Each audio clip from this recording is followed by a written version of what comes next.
যুক্তরাষ্ট্রে বাংলাদেশি অধ্যুষিত এলাকা নিউ ইয়র্কের জ্যাকসন হাইটসে অনেকটা শুনশান নীরবতা। অভিবাসন ইস্যুতে দেশটিতে ধরপাকড়ের পর সর্বত্রই উদ্বেগ উৎকণ্ঠা। স্থানীয় সময় সোমবার মার্কিন প্রেসিডেন্ট ডোনাল্ড ট্রাম্প বাংলাদেশিদের নিয়ে যে তথ্য দিয়েছেন তাতে আতঙ্ক আরও বেড়েছে।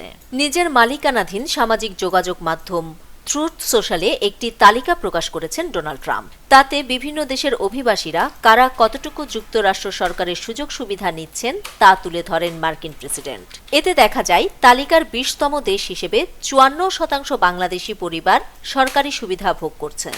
অভিবাসীরা যুক্তরাষ্ট্রের জন্য বোঝা বরাবরই এমন একটি ধারণা প্রতিষ্ঠিত করতে চান ডোনাল্ড ট্রাম্প।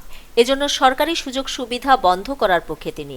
অভিবাসীদের মধ্যে তাই ছড়িয়ে পড়েছে আতঙ্ক। যুক্তরাষ্ট্রের আইনজীবী অ্যাটর্নি মঈন চৌধুরী বলেন, ট্রাম্প ইঙ্গিত দিয়েছেন কোন কোন দেশ কত শতাংশ সুবিধা নিচ্ছে।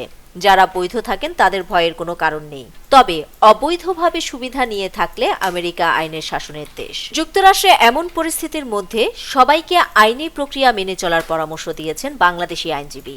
এই আইনজীবী আরও বলেন, মিথ্যা তথ্য দিয়ে কেউ কোনো সরকারি সুযোগ সুবিধা নিয়ে থাকলে তাদের গ্রিন কার্ড বাতিল হতে পারে। এদিকে ডেমোক্রেট শাসিত ক্যালিফোর্নিয়া ও নিউ ইয়র্ক সহ ৫টি অঙ্গরাজ্যে $10 বিলিয়ন বেশি অর্থায়ন বন্ধের ঘোষণা দিয়েছেন ট্রাম্প। এতে এসব অঙ্গরাজ্যে চাইল্ড কেয়ার ও সোশ্যাল সার্ভিস বন্ধ হয়ে যাবে। নিউজ ডেস্ক, দৈনিক পূর্বকোণ।